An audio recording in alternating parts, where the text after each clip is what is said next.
பிஸ்மில்லாஹிர் ரஹ்மானிர் ரஹீம். அல்ஹம்துலில்லாஹ் வஸ்ஸலாத்து வஸ்ஸலாமு அலா ரசூலில்லாஹ் முஹம்மது இப்னு அப்துல்லாஹ் வ அலா ஆலிஹி ஹிஸ்பில்லாஹ் வ ஸஹாபிஹி ஜுந்தில்லாஹ் அம்மா பஅத். நாங்கள் இன்று ஃபிக்ஹ் வகுப்பு பாடம் 29 பார்க்க இருக்கிறோம். தொழுகை யாருக்கு கடமை? நாங்கள் முழுமையாக சுத்த சம்பந்தமான பாடங்களை படித்து முடித்து விட்டோம். இப்பொழுது தொழுகையுடைய பாடம்.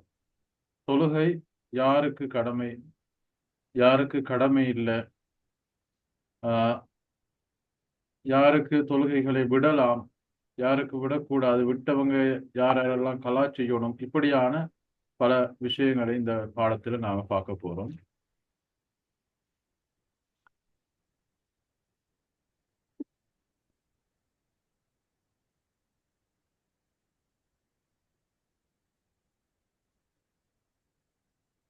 முதலாவது, தொழுகை யாருக்கு கடமை, யார் யாருக்கெல்லாம் தொழுகை கடமை அப்படின்னு பார்க்கும்போது, முஸ்லிமாக இருத்தல். முதலாவது, ஒரு தொழக்கூடிய தொழுகை முஸ்லிமுக்கு கடமை. जायदा eastern league eastern league audio கொஞ்சம் மீட் பண்ணிக்கொள்ளுங்க. யாரு தொழுகை ஒரு முஸ்லிமான ஒருவர், அவருக்கு கடமை. ரெண்டாவது, பருவ வயதை அடைந்திருக்கணும். பருவ வயது அடைஞ்சவங்களுக்கு தான் தொழுகை கடமையாகும். சிறியவர்களுக்கு, பருவ வயதை அடையாதவர்களுக்கு தொழுகை கடமையாக மாட்டாது. அதே போல புத்தி சுவாதீனமாக இருக்கணும். பைத்தியம் ஏற்பட்டவங்க, மயக்கத்தில் இருக்கிறவங்க, இப்படியானவர்களுக்கு தொழுகை கடமை இல்லை. அப்ப புத்தி சுவாதீனமாக இருத்தல். நான்காவது, சுத்தமாக இருத்தல். கட்டாயம் தொழுகைக்கு சுத்தம் கட்டாயம். சுத்தம் என்று சொல்லும் பொழுது அது எங்களுக்கு தெரியும், சிறு தொடக்கு, பெருந்தொடக்கு, பேறுகால, அதாவது மாதாந்த தொடக்குகள், இப்படி இருக்கக்கூடிய எல்லாம் அந்த சுத்தத்துக்குள்ளால கவனிக்கப்படும். அடுத்தது, ஆண் பெண்கள் இருபாலாருக்கும் கட்டாயம் தொழுகை கடமையாகுது. இப்ப வயதுக்கு வந்தவர்களுக்கு தொழுகை கடமைன்னு நாங்க சொன்னோம். அப்ப வயதுக்கு வந்துச்சுன்னா அதனுடைய காலப்பகுதி எப்படி, அதை எப்படி அடையாளம் காண்று அப்படின்றத நாங்க நேரத்துலையும் ஒரு பாடத்துல நாங்க இது படிச்சிருக்கிறோம். இங்கேயும் அதை கொஞ்சம் ஞாபகம் மூட்டிக் கொள்கிறோம். அதுல ஒரு ஆணாக இருந்தால் அவரு பருவ வயதை அடைவதற்கு 2 விஷயம் பார்க்கப்படும். ஒன்று, அவருடைய கனவுல இஸ்கலிதமாகுவது, அதாவது விந்து வெளியாகுவது, அல்லது அப்படி ஒன்று நடக்க இல்லாட்டி 15 வயதானால் அவருக்கு தொழுகை கடமை. அவருக்கு மார்க்கத்துடைய எல்லா சட்டங்களும் கடமையாகும். இந்த நிலம், முதலாவது நிலம் அவருக்கு ஏற்படவில்லை என்றால். பெண்களாக இருந்தால் அவங்களுக்கும் கனவுல கலிதமாகக்கூடிய நிலைமை இருக்கு, அதோ பார்க்க வேண்டும். அப்படி இல்லாட்டி 2வது மாதவிடாய் இரத்தப்போக்கு காலம் ஆரம்பிக்கிறது, அதுவும் நடக்காட்டி 15 வயது வந்தால் அவங்க கட்டாயம் தொழணும். மார்க்கத்துடைய ஒவ்வொரு கடமைகளும் அவங்களுக்கு கட்டாயம் ஆகுது. அடுத்து, தொழுகை யாருக்கெல்லாம் கடமை இல்லை. இப்ப நாங்க யாருக்கு கடமைன்றத பார்த்தோம். யாருக்கெல்லாம் கடமை இல்லை, ஏன் கடமை இல்லை, அந்த விஷயங்களையும் நாங்கள் தெரிஞ்சு கொள்ள போறோம். அதுல முதலாவது, காஃபிரானவர்களுக்கு தொழுகை கடமை இல்லை.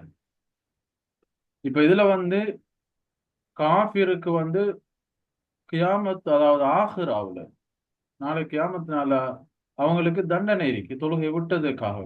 காரணம் ஏன்னு கேட்டால், அவங்களுக்கு உலகத்துல இருக்கும்போது, துன்யாவுல இருக்கும்போது இஸ்லாத்தை ஏற்றுக்கொண்டு அவங்களுக்கு தொழுவதற்கான ஒரு வாய்ப்புண்டு, சந்தர்ப்பமும் இருந்துச்சு. எனவே அவர்கள் அந்த நிலைக்கு வராத காரணத்தினால, அவங்க இஸ்லாத்தை ஏற்றுக்கொள்ளாத காரணத்தினால அவங்க தொலை இல்லை. எனவே அந்த தொழுகையை விட்டதற்காக வேண்டி நாளை கியாமத்து நாளையில அவங்க குற்றம் பிடிக்கப்படுவார்கள். அல்லாஹுக்கு சுப்ஹானஹு வ தஆலா சொல்கிறான், மா சலகக்கும் ஃபீ சஃபர். அதாவது நரகவாசிகளை பார்த்து கேட்பாங்களாம், உங்களை நரகத்திலே, சக்கர் என்று சொல்லக்கூடிய நரகம், நரகத்திலே விழச் செய்தது எது, நுழையச் செய்தது எது என்று கேட்கும் பொழுது, காலு லம் நகு மினல் முசல்லீன், நாங்கள் தொழக்கூடியவர்களாக இருக்கையில என்பதாக அவங்க சொல்லுவாங்க. எனவே அந்த அடிப்படையில தொழாதவர்களுக்கும், அதாவது காபிர்களாக இருந்தால் அவர்களுக்கு உலகத்தில் தொழலாது, ஆஹிராவில் அவங்களுக்கு அதுக்கான தண்டனை கட்டாயம் கிடைக்கும். இரண்டாவது, சிறுவர்கள். சிறுவர்களுக்கும் தொழுகை கடமை இல்லை. அதே போல பைத்தியம் பிடித்தவர்களுக்கும், சுயநினைவு இழந்தவர்கள், இவங்களுக்கும் தொழுகை கடமை இல்லை. இப்ப சிறுவர்களாக இருந்தால் ஏன் கடமை இல்லை எங்களுக்கு தெரியும். அவங்களுக்கு அந்த வயது வரவில்லை, அவங்களுக்கு மார்க்கம் கடமையாகக்கூடிய கட்டம் வர இல்லை என்பதனால அவங்களுக்கு தொழுகை கடமை இல்லை. பைத்தியகாரர்களுக்கு, அவங்களுக்கு எப்படியும் அவங்களுக்கு எந்த விதமான சுய நினைவும் இல்லை, தொழுகைக்கு கட்டாயம் சுய நினைவு வேணும், அவங்களுக்கு எந்த விதமான விளப்பமும் இல்லாத காரணத்தினால அவங்களுக்கும் கடமை இல்லை. அதே போல மாதவிடாய் ஏற்பட்ட பெண்கள், பிள்ளை பெற்றெடுத்ததுக்கு பின்னால அந்த தொடக்கு ஏற்பட்ட பெண்கள், இவங்களுக்கும் அந்த அந்த காரணத்தினால, அசுத்தம் என்ற காரணத்தினால அவங்களுக்கும் தொழுகை கடமை இல்லை. அவங்க அசுத்த காலத்தில் அசுத்தமாக இருக்காங்க. தொழுகைக்கு சுத்தம் முக்கியம். எனவே அவங்க அசுத்தமாக இருப்பதனால அவங்களுக்கும் தொழுகை கடமை இல்லை. அடுத்து, ஒரு காபிர் இஸ்லாத்தை ஏற்றுக்கொள்கிறார். ஒரு காபிர் இஸ்லாத்தை ஏற்றுக்கொண்டால், அவருக்கு இஸ்லாத்து வாரத்துக்கு முன்னால அவர் பருவ வயதை அடைந்ததிலிருந்து தற்போது வரைக்கும் விடுபட்ட தொழுகைகளை கலா செய்ய வேண்டுமா என்று கேட்டால், அவ்வாறு அவர் கலா செய்ய தேவையில்லை. ஏன் அல்லாஹுக்கு சுப்ஹானஹு வ தஆலா சொல்கிறான், குல் லில்லதீன கஃபரு, அதாவது நிராகரிக்கக்கூடியவர்களுக்கு சொல்லுங்கள், அல்லாஹுக்கு சுப்ஹானஹு வ தஆலா அவங்களுடைய கது சலஃப், அவங்களுக்கு முந்தி விட்ட பாவங்களை அவர்களுக்கு மன்னிக்கிறான் என்பதாக அல்லாஹுக்கு சுப்ஹானஹு வ தஆலா சொல்லி காட்டுகிறான். எனவேதான் அவங்களுக்கு இஸ்லாத்தை ஏற்றுக்கொண்டால், அவங்க இஸ்லாத்துக்கு ஏற்றுக்கொள்வதற்கு முன்னால உள்ள அனைத்து பாவங்களும், தொழுகையில இருந்து எல்லா பாவங்களும் அவங்களுக்கு மன்னிக்கப்பட்டு விடும். எனவே அவங்க தொழுகையை கலா செய்ய வேண்டிய அவசியம் இல்லை. இஸ்லாத்துக்கு வந்ததற்கு பின்னால தான் அவங்களுக்கு மார்க்க சட்டங்கள் வரும். அதுல அவங்க விட்டால் அந்த தொழுகைகளை கட்டாயம் கலா செய்ய வேண்டும். அடுத்தது, ஒரு இஸ்லாத்துல இருக்கிற ஒருத்தர் முர்த்ததாகிறார், இஸ்லாத்தை விட்டும் வெளியாகிறார். இஸ்லாத்துல இருக்கக்கூடிய ஒருத்தர் முர்த்ததாகி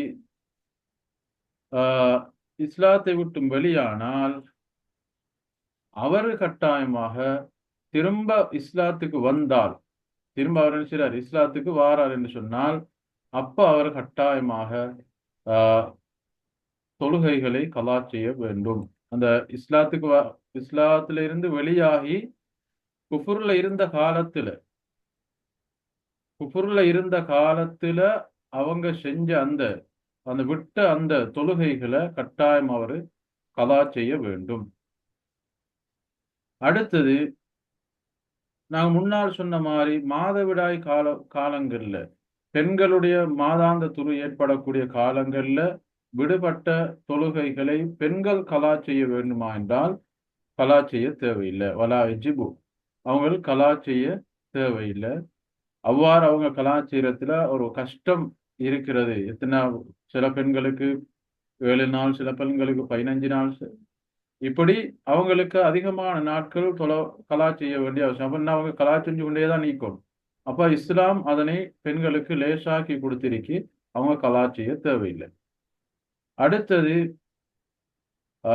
பைத்தியம் பிடிச்ச ஒருத்தர் அல்லது மயக்கம் ஏற்பட்ட ஒருத்தர் தெளிவு பெறாரு. பைத்தியம் பிடிச்ச ஒருத்தருக்கு தெளிவாகுது. அப்ப அவரு அந்த காலத்துல, பைத்தியம் பிடிச்ச காலத்துல விடுபட்ட தொழுகைகளை கலா செய்யணுமான்னு கேட்டா அவங்களும் கலா செய்ய தேவையில்லை. அவங்களுக்கும் லாயிதிபுல் கலா, அவங்களுக்கும் கலா செய்வது கட்டாயம் இல்லை.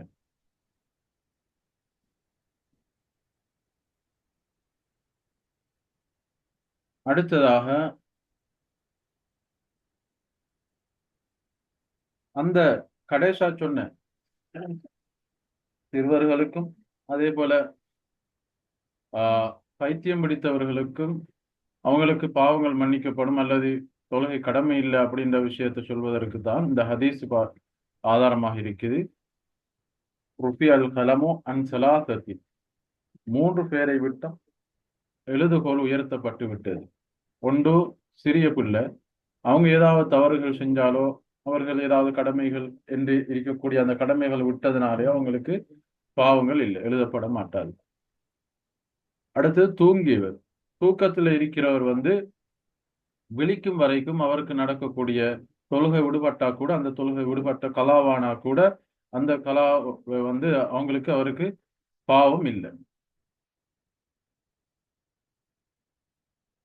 அதே போல பைத்தியம் பிடித்தவர், அவர் தெளிவு பெருங்காட்டிலும் அவர் ஏதாவது தவறுகள் செஞ்சால் கூட அவருக்கு பாவம் இல்லை என்பது இந்த ஹதீஸுடைய விளக்கம். இதுல தூங்கியவருக்கு கலா செய்ய வேண்டுமா வேண்டாமா என்றால் அதுக்கு தனி ஒரு ஹதீஸ் வருது. தூக்கத்தின் மூலமாக ஒருத்தர் தூக்கத்தின் மூலமாக ஒரு தொழுகையை கலா விட்டுட்டார் என்று சொன்னால் அவரு கட்டாயம் என்ன செய்யணும், கலா செய்யணும், அந்த தொழுகையை மீட்டி தொழ வேண்டும்.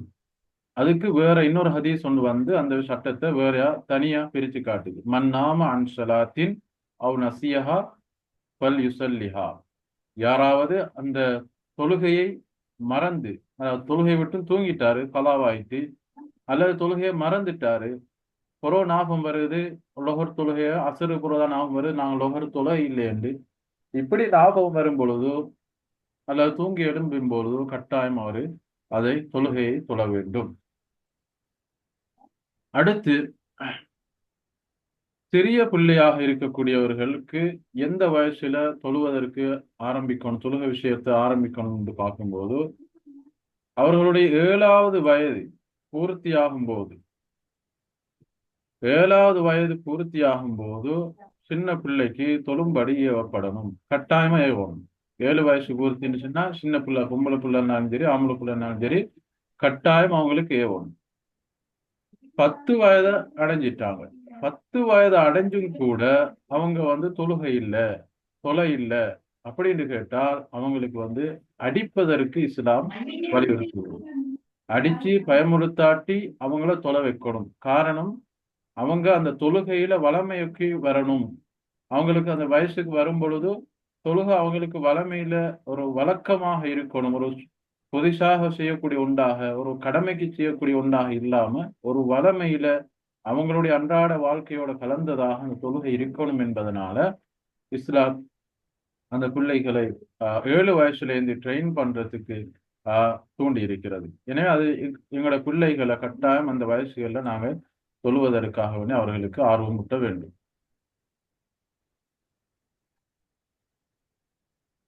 கண்மணி நாயம் ஸல்லல்லாஹு அலைஹி வஸல்லம் சொல்றாங்க, முருசபி, அதாவது சின்ன பிள்ளைகளுக்கு தொழுகையை கொண்டியவங்கள் இதா பலக சபஅ சினீன, 7 வருடத்தை அவர் பூர்த்தியாகிவிட்டால், எத்திவிட்டால் அவங்களுக்கு தொழுகையை கொண்டு ஏவுங்க. வைதா பலக அஷரன், 10 வயதை அவங்க எத்தி கொண்டால் ஃபத்ரிபூ அலைஹா, அதாவது அவங்க தொலை இல்லைன்னு கேட்டால் அதற்காக வேண்டி அடிக்கலாம் என்பதாக ஸல்லல்லாஹு அலைஹி வஸல்லம் அவர்கள் சொல்லி காட்டுகிறார்கள். அப்ப இந்த பாடத்துல முக்கியமான சப்ஜெக்டுகளை எல்லாம் நான் இவ்விடத்துல கொண்டு வந்திருக்கிறேன். தொழுகை யாருக்கு கடமை, யாருக்கு கடமை இல்லை, விடுபட்டவங்க என்ன செய்யணும், யார் யாருக்கு விடலாம் தொழுகைய, யார் யாருக்கு விட்ட தொழுகைகள் யாரு கலா செய்யணும், யார் கலா செய்ய தேவையில்லை, இந்த விடயங்கள் எல்லாம் இந்த பாடத்தில் நாங்க பார்த்திருக்கிறோம். அப்ப இன்ஷா அல்லாஹ் அடுத்த பாடத்துக்கு போறதுக்கு முன்னால இதுல என்ன சரி டவுட் இருந்தால் உங்களுக்கு அதை கேட்டுக்கொள்ளணும் கட்டாயமாக.